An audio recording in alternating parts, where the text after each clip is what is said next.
Hello everyone and welcome to Nerd Goblin Ad. I'm Lula.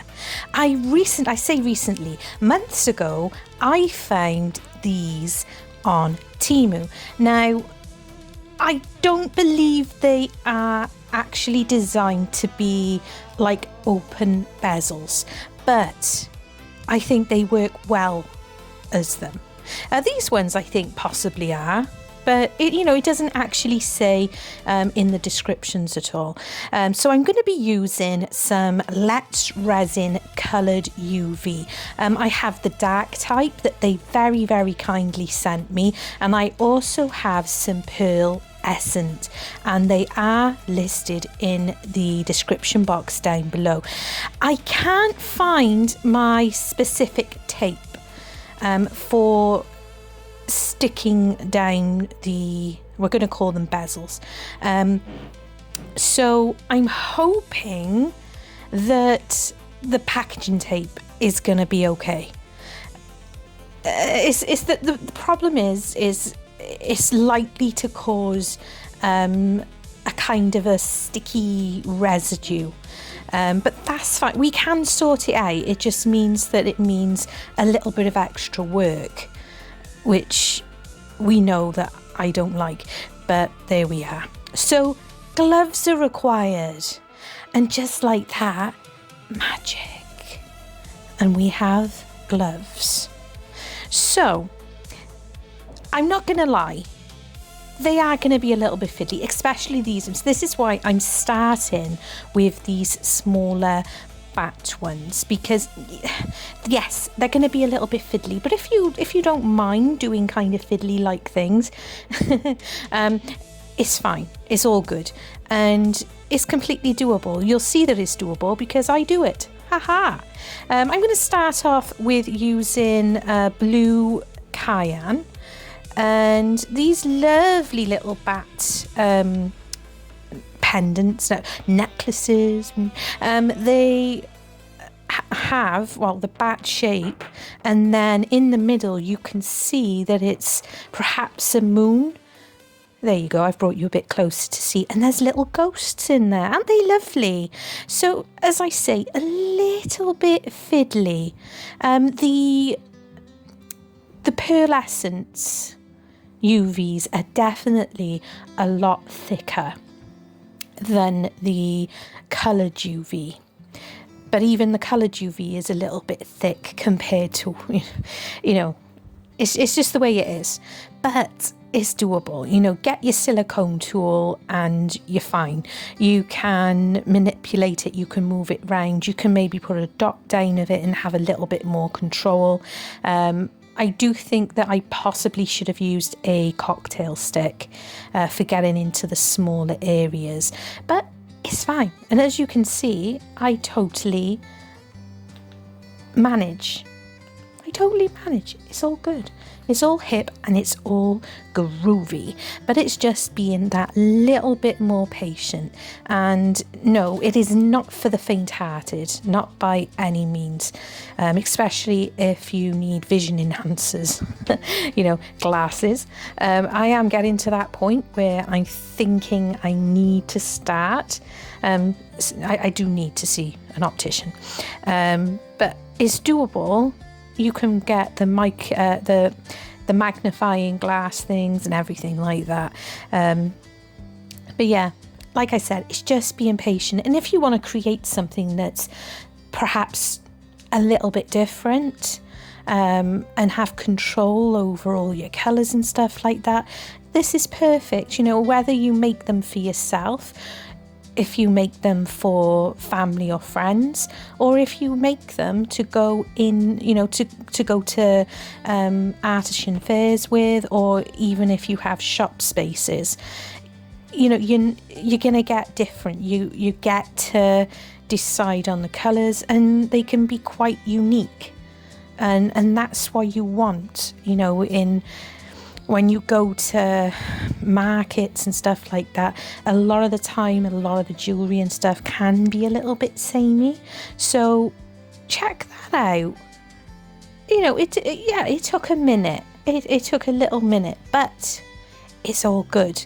Now, I do want to put white on one set just to see if it makes any difference whatsoever to the final piece. I'm only doing it with the one, but these are going to be absolutely perfect earrings, and they're just awesome. So just putting it on and just teasing it over to the edges. I'm aware that it kind of loses the, you know, doing it this way kind of loses that kind of, what am I thinking, like stained glass window type thing effect. But, you know, it's good to see if it does make a difference at all. So back under the Let's Resin lamp, which I'm absolutely loving, by the way, sent to me again, so I do recommend it. And I've still got the packaging on there to stop me from getting it really dirty. So I'm quite chuffed with that. So I'm going to be using I've got the light blue pearlescent. So these are the really cool, actually. I think I really like them. The triangular shape with the bats flying, and adding the pearlescent I think is really cool. But I also wish that I'd maybe done one with more of one of the, you know, the UV more transparent. But that's all cool. And of course, you can always make up your own stuff as well. You can use alcohol inks and you can use mica powders. I'm being lazy. I have this available to me, so I'm using it. But absolutely, you can make up your own stuff. And I often do. I will probably do one of those videos in the next couple of days, because of course this is part of my 13-day Halloween challenge, so I have time to make a few more videos. So I'll absolutely make one with another jewellery make. So if you don't have access to coloured UVs, I'll still show you how to make some really lovely jewellery with just mixing, like I said, your mica powders and your alcohol inks. But just remember with your alcohol inks that you need to be wary of your UV lighting. You know, you may need to hold it up higher and bring it down eventually, because you will get ripples and stuff like that, which don't always look too nice. So let's take these off the tape. And yes, that is plenty of sticky residue on there, and I don't care because I love them. And as I say, it's easily cleaned.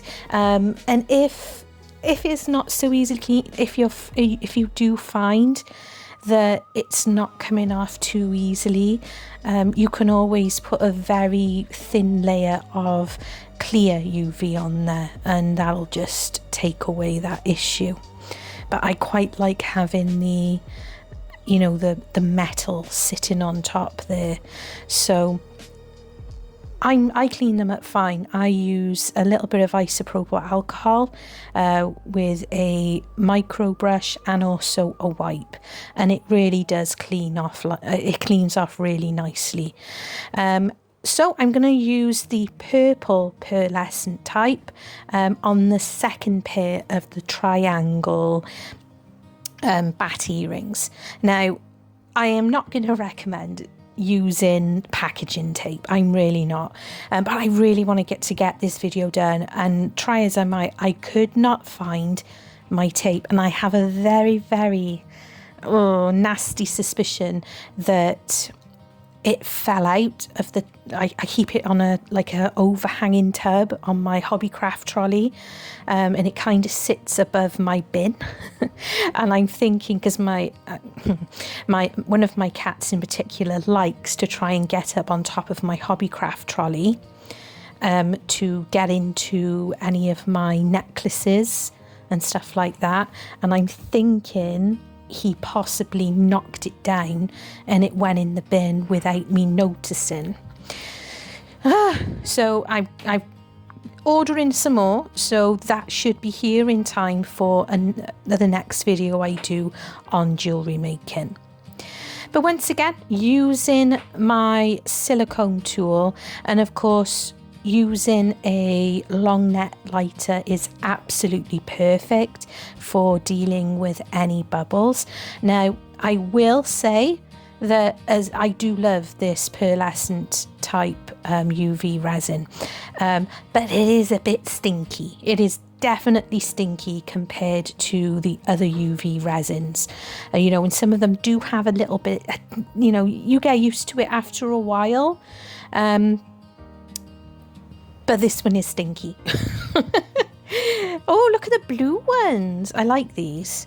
I was struggling a little bit. You do see a few times that I do struggle. It was so bright.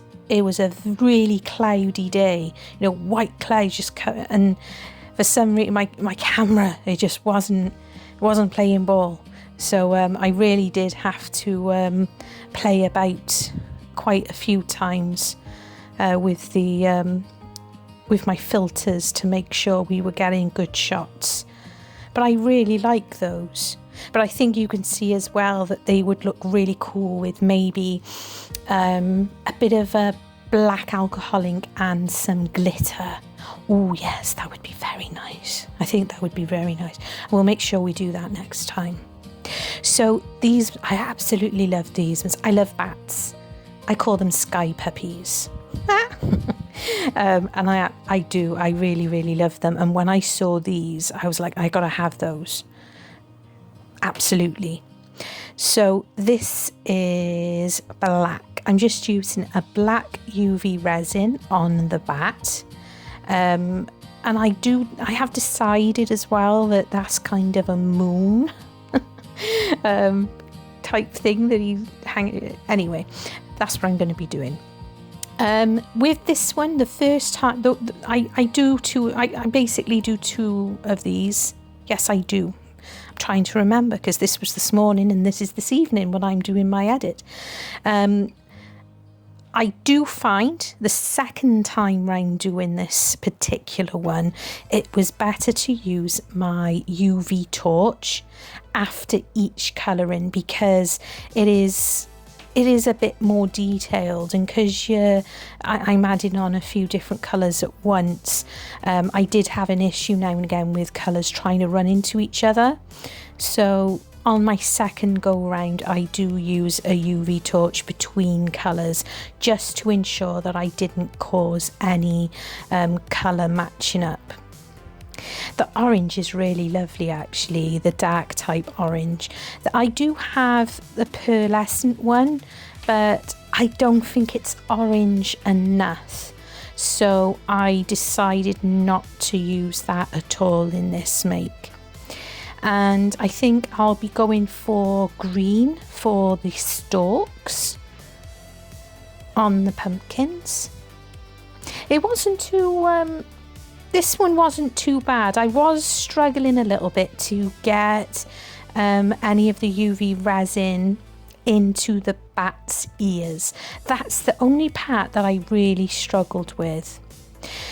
Just to get into those very small little spots into the pumpkin, I decided to put a little bit of that UV resin onto the tape itself, out of the way, so that I could just go back and forth. Just a bit simpler for me really, and as you can see it works quite well. But I will say again, I think I would have had a lot more control had I used a cocktail stick.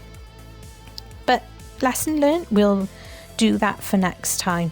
And I'm just wiping up because I managed to drip some onto the metal part, and I don't want too much colouring on those bits. As much as possible, I want to be as tidy as I can possibly be. So this is the green, and as I said, I'm just going to use the green to go into the stalks. I think is a really nice contrast next to the orange.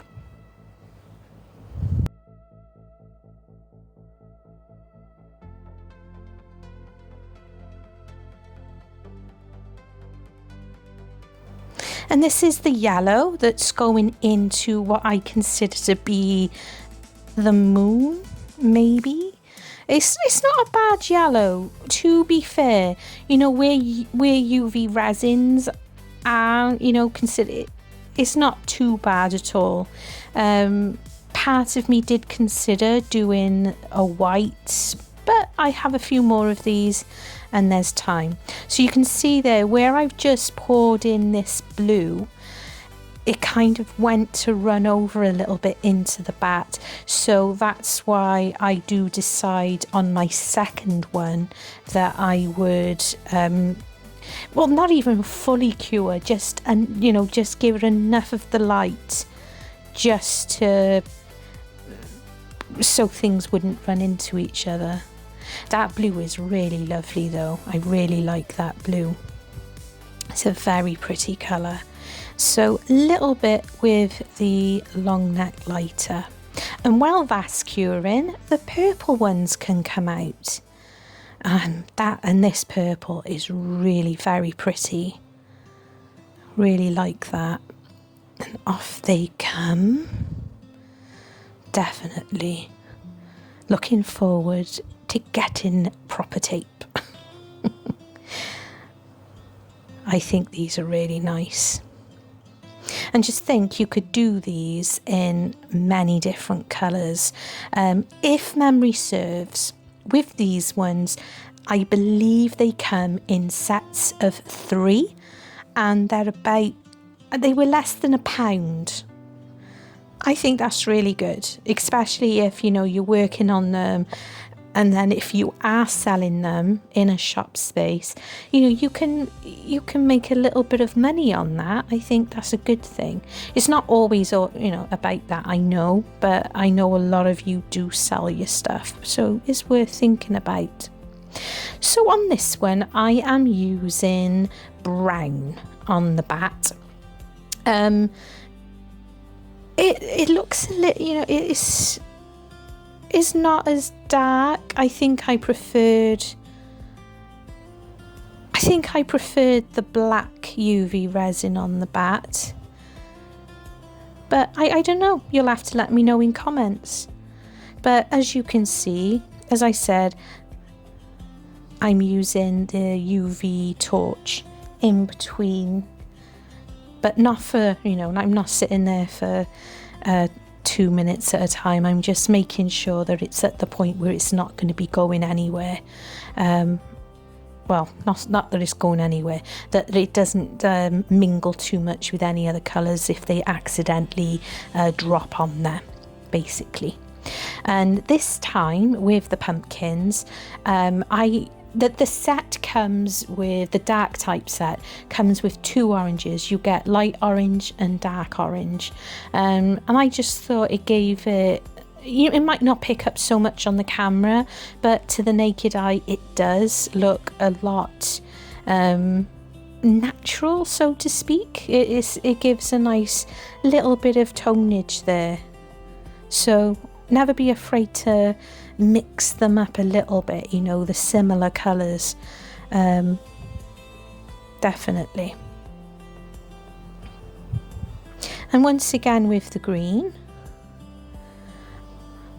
I think I was a little bit more confident on this go round, and I was happy just to go straight in there, directly through the nozzle. Of course, there is the option with, if you're going to be doing these, you could always decant a little bit of it to needle nose bottles with the finer tips. I have used that sort of thing on a live, actually, when I have basically coloured in a acetate with a colouring in sheet underneath it. I used needle point bottles that I'd blacked around, and they work really well. So that is another option if you are doing these more finer point type of pieces. If you are interested in doing them, I think they're fun.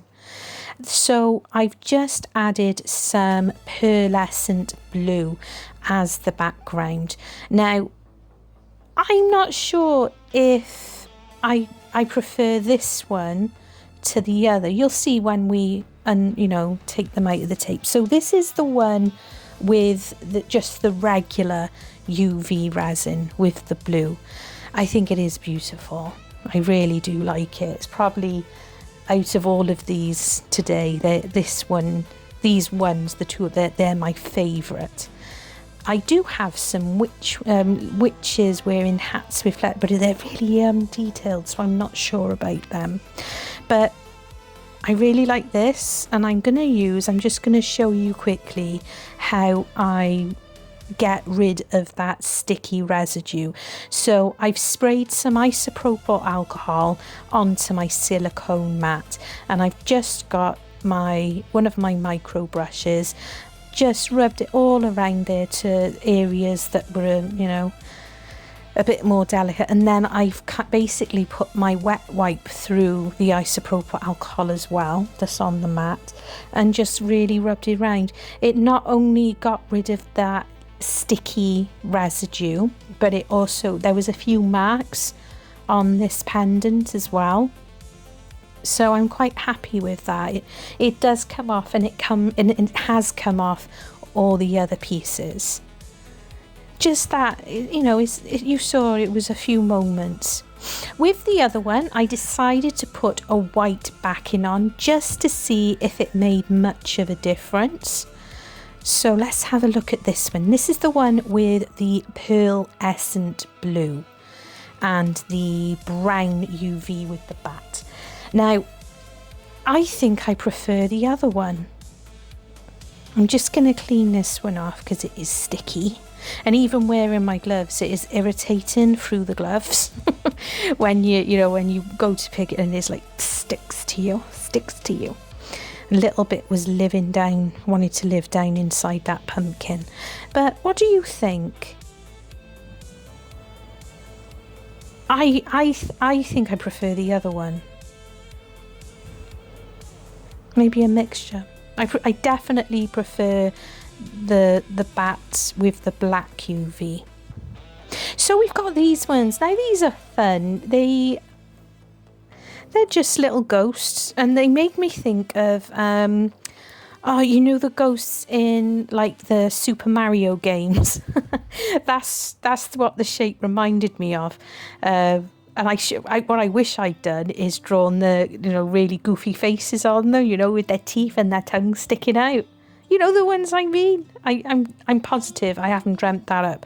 So I'm using pearlescence on these. On one set is white. The second set I'm doing pink.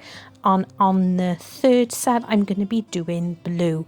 And these are so simple. It's just a case of popping in your UV resin, using your I forgot what it's called, silicone tool, oh my goodness, words are hard, just to tease it into the underarm and into the tail. That simple. But I tell you what else these would be good for is the colour changing Let's Resin powders, the thermochromatic stuff. I think that would be cool with these. So these are done, and again sticky because I'm using packaging tape, but I will sort that out. I shall fix it. But they've come out really nice. I'm going to take them all off first and clean them, and then we'll have a little look at them. But let me know in comments if you think they would be cool with like the Super Mario Brother type ghosts with the little faces on them. I could totally do it. I know they're small, but I could do it. I'm happy for these to be sets of earrings. All of them are going to be earrings except for the bats with the pumpkins, because they're quite big. I do know that people wear big earrings, like, you know, the big roundy earrings, but I wasn't so sure about these ones because of the filling in and stuff, so I'm doing those ones as pendants. But as I did before, a little bit of isopropyl alcohol. There was no need to use the micro brush with these because there was not really anything for them, but here we go. There's the blue ones and there's the pink ones. Pretty cute, aren't they? These would also, these are also cool. You could do them as sets as well, because when you order them, you get quite a few with your set. So, you know, you could do them for a kid perhaps. Well, I say kid, plenty of grown-ups. I'm telling you, the amount of grown-ups that come into the shop and buy stuff that I thought would have been cool for a kid, and they've bought them, no, for me. They're like, no, this is for me. So, you know, you get that idea, you know, it's that idea, but these are absolutely ideal. They really are, and they'd be a really cool, cute little set as earrings and a matching necklace. I really do think that. So I'm just going to show you putting these together. Now, always remember to twist and not pull the hoops apart. I have a load of these little mini jump hoops. Now, I know sometimes people do them with quite a few of them and might add a bead in there. This isn't my favourite part. I absolutely love creating the pendant part, but I don't like putting jewellery together. It's quite tedious. It's very tedious, and it hurts my hands, but it has to be done. And although I dislike doing this part, I love it when it's done. When it's done, you like look at it, sit back, look at it, and like, yeah, that's really nice, that's really cool. But having the right tools really helps as well. Now, I got this set from Temu, I think, and you know, they're not massively expensive. They're not massively expensive from Amazon, if I'm honest. And quite a lot of the sets you can get with kits, and they'll come with, you know, your jump hoop thingies and all that. I wish I could remember all the terms of the names of the things. I might learn them one day, but if I learn that, it'll push some other very important information out of my head. But there we go. So as I said, make sure you twist them and don't pull them apart. And you're good. And you're very good. I'm just going to put some larger hoops, jump rings, I think that's what they're called, jump rings. Just going to put the larger jump rings onto the batten pumpkin ones, because these are going to be necklaces. So just popping the slightly bigger ones on there. And with the bats, I'm just putting, I've got these, they're like oval shaped ones, and I just thought that they suited them a lot better. So there we go. Isn't that lovely? I really like those. So those are all done, and now I'm just going to put together these as the pendants. I buy these, I think they're like a suede, and they come in a big bag of all different coloured ones, and in general you can get like 2 out of 1 strip. I fold it over and snip it. Now I also use these, like, they're like little crimpy things. They crimp, is that the right word? They crimp on the end anyway. And they got little hoops on the ends of them, so then you can attach your jump rings and your clasps. And of course, what's cool about these is you can add extra jump rings, and you can basically create a bit of a size gauge. So if you're putting them in to sell on website, in your shop space, in a market, that's ideal, isn't it? But perhaps if you're making them for yourself or somebody you know, and you know what they like. Some people like them longer, some like, you get the gist. But for the purposes of the video, I'm just making them with the 1 jump ring, because it's me. I'm being lazy, and as you can see, I'm also very, very good at dropping things. And this one didn't want to come apart. It was a bit of a fidgety one, that one. The little crimping sets, I wish I knew what they were actually called. I got them from Amazon, and I also found some in my local range shop, so I have a few different sets, but they're really not massively expensive. And to be perfectly honest with you, yes, you can buy the like leather type cord necklaces from Amazon and places like that already made up, but I really don't like it. I think it's like a wax cord. I don't like it that much. So when I spotted these type of cord, I much prefer it, and I like being able to choose what colours to have as well. The bag really did come with an array of colours. I've basically used up all the ones that I had, lots of blues and greens, and I used all those up for my summer necklaces and pendants. But I'll definitely order more, and I have like the standard black and brown ones as well in another set. So those are all done, and I'm really liking them. But don't forget, guys, that this is the 13 Days of Halloween collaboration. There is a playlist down below for you to check out and support all those wonderful artists, and where possible, down in the description box I will list everything, where possible, the stuff that I have used. I hope you enjoyed watching. I hope you're inspired. Love you, and stay weird.